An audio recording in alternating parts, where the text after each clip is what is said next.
Quando abordamos questões relacionadas à vida na Terra e à história da humanidade, cientistas e historiadores conseguem fornecer algumas respostas, mas não todas.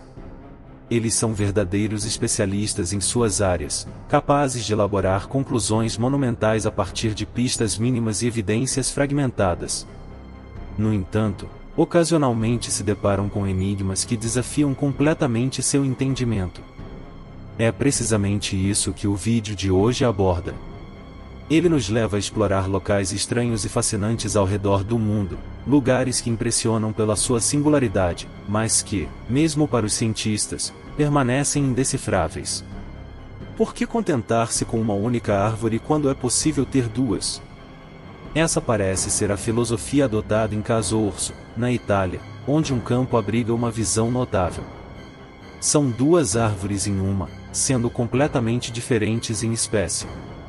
A árvore inferior é uma moreira, mas sobre ela cresce uma cerejeira. Trata-se de uma espécie híbrida rara que quase nunca ocorre na natureza. Embora árvores menores ocasionalmente cresçam sobre árvores maiores, é extremamente incomum ver duas árvores adultas coexistindo e prosperando assim. Geralmente, uma das árvores é prejudicada em detrimento da outra, frequentemente sendo a árvore superior. No entanto, neste caso, as belas flores brancas na cerejeira demonstram que isso não está ocorrendo. Não surpreendentemente, essa árvore peculiar se tornou uma atração turística na região, embora tenha sido cercada para sua própria proteção, impedindo que as pessoas se aproximem demais. Escalar a árvore é ilegal. As origens do Eidentor na Áustria estão envoltas em mistério. Acredita-se que tenha sido construído durante o reinado do imperador romano Constantino II, que governou entre os anos de 351 e 361, mas isso não passa de um mero palpite. Os antigos romanos ocasionalmente erguiam estruturas desse tipo para marcar locais de importantes vitórias militares, o que faria sentido, já que a antiga cidade de Carnuntum existia neste local e abrigava cerca de 50.000 pessoas, cercada por uma fortaleza murada. Embora o assentamento tenha desaparecido há muito tempo, o único arco remanescente deste edifício ainda permanece. Durante vários séculos, foi erroneamente interpretado como o portal da cidade antiga, uma vez que tão pouco de sua verdadeira história é conhecido. Muitos mitos e lendas surgiram em torno do Eidentor, tornando um local de encontro popular para pagãos, que o chamam de Porta do Paraíso, por razões desconhecidas. Se de fato era um tetrápilo romano, provavelmente teria uma estátua de um imperador ou deus no meio dele, mas nada disso é visível hoje. O nome da ilha em Ventonate, no Quênia, revela muito sobre como os quenianos se sentem em relação a ela. Traduzido, o nome da ilha, localizada no lago Turkana, significa sem retorno, o que se alinha com os mitos e lendas que cercam o local, sugerindo que ninguém que entre lá jamais retornará. Em 1935, o explorador inglês Vivian Fuchs decidiu testar essa teoria ao visitá-la com seus colegas Bill Dawson e Martin Schellfields em uma missão de pesquisa. Quando eles não retornaram, isso apenas reforçou as lendas. Alguns teóricos da conspiração alegam que a ilha abriga uma base alienígena com seres extraterrestres que abduzem quem se aproxima demais. A crença queniana é que aqueles que descem na enorme cratera no centro da ilha serão atingidos por um raio e obliterados. Fotografias tiradas por aviões que sobrevoaram a cratera mostram o que parecem ser os restos de cabanas antigas em seu centro, mas ninguém teve coragem de inspecioná-los com os próprios olhos por muito tempo. Talvez seja melhor assim.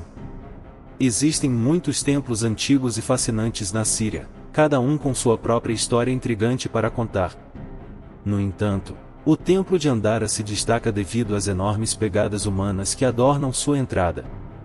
Essas pegadas têm pelo menos 3.300 anos e há divergências quanto à sua origem. Enquanto cientistas e arqueólogos sustentam que foram esculpidas pelas mesmas pessoas que construíram o templo, representando a procissão dos deuses em direção às câmaras internas, lendas locais contam que o próprio templo foi visitado por um grande deus com garras em seus pés, que deixou as pegadas. Outra teoria sugere que os construtores do templo eram gigantes que deixaram as pegadas para trás. Essas histórias de gigantes vivendo na região durante tempos antigos são respaldadas pelas pegadas como evidência. Infelizmente, o templo sofreu danos significativos em um ataque aéreo turco em 2018, embora as pegadas tenham sobrevivido. A maioria das pessoas que visita o Egito também inclui a Grande Pirâmide de Gizé em seu roteiro de viagens, que é um espetáculo por si só. No entanto, se algumas delas fossem convencidas a fazer uma viagem adicional de 20 minutos até Abu Ghraib, não seria mais um segredo tão bem guardado. Esta antiga cidade abriga uma estrutura que já foi um templo solar dedicado ao grande deus Ra. Sua construção remonta a cerca de 2.400 anos atrás e costumava incluir uma pirâmide escalonada. De acordo com registros históricos do Antigo Egito, sabemos que havia originalmente 6 templos solares em Abu Ghraib, mas apenas 2 permanecem até hoje, juntamente com as ruínas de um obelisco de pedra vermelha que marcava o ponto mais ocidental da cidade. Os blocos massivos de granito vermelho espalhados pela área intrigam os arqueólogos. Eles parecem ter sido precisamente esculpidos, com superfícies polidas e furos tão suaves que sugerem a utilização de tecnologia avançada de perfuração. Além disso, várias tigelas de alabastro quadradas exibem marcas semelhantes a engrenagens de máquinas. Isso levanta a questão se as pessoas que viveram ali tinham acesso à tecnologia avançada e, se sim, o que aconteceu com eles e sua tecnologia. Embora nenhum ser humano habite mais essa área, ela é habitada por uma população próspera de cascavéis e tarântulas, tornando-a um local um tanto perigoso para visitar.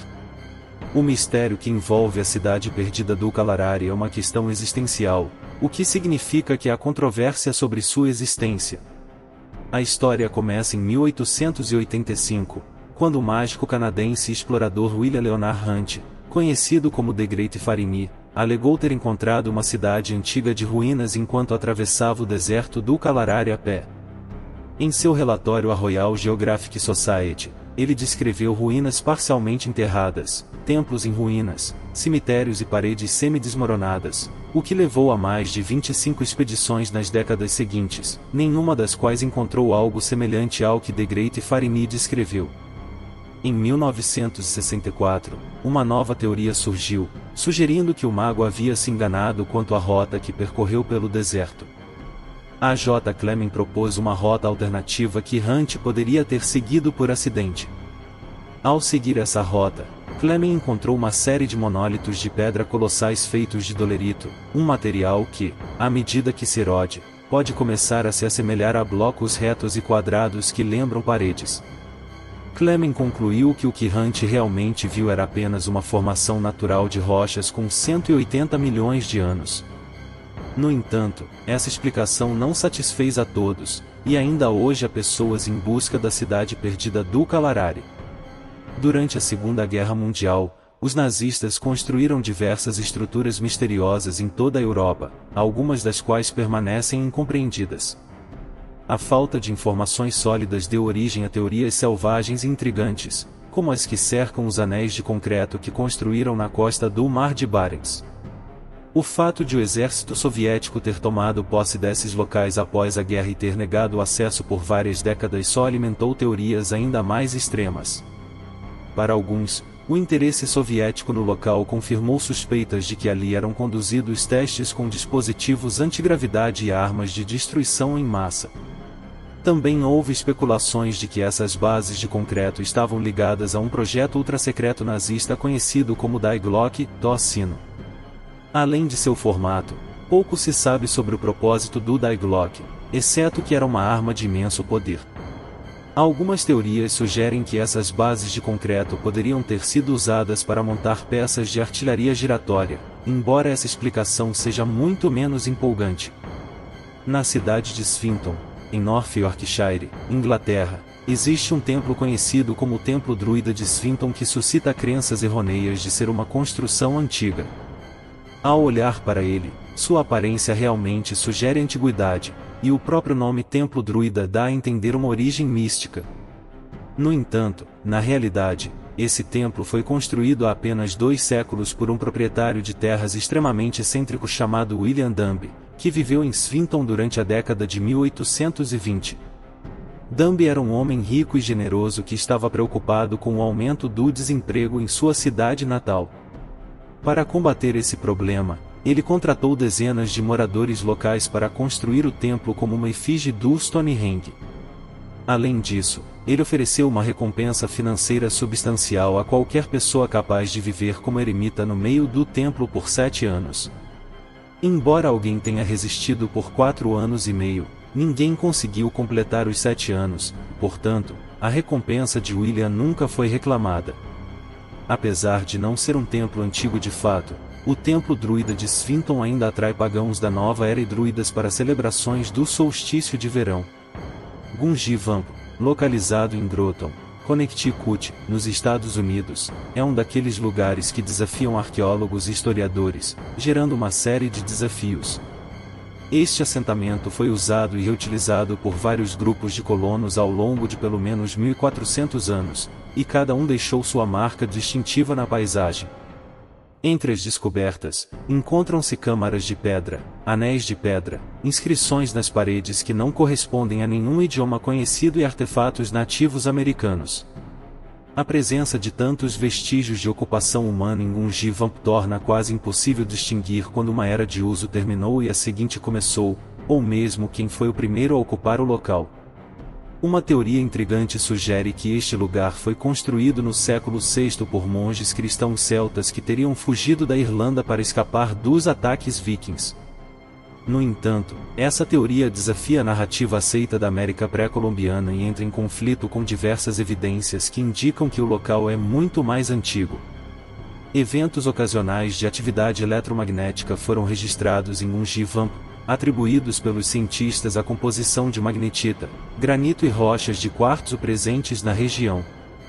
No entanto, teóricos da conspiração acreditam em interpretações alternativas, como a ideia de que o local poderia ser uma base alienígena ou um ponto de energia misterioso. A descoberta de uma ferramenta de pedra lítica enterrada no local, com pelo menos 3.500 anos de idade, contradiz a teoria dos monges celtas. O mistério persiste quanto à forma como Gunji Vamp foi construído, se em estágios ou de uma só vez, e, frustrantemente, é provável que nunca tenhamos uma resposta definitiva para essas perguntas. Se você gostou deste conteúdo, não deixe de se inscrever no nosso canal e ativar as notificações. Assim, você será o primeiro a saber quando postarmos um novo vídeo. Agradecemos por assistir e esperamos vê-lo no próximo vídeo.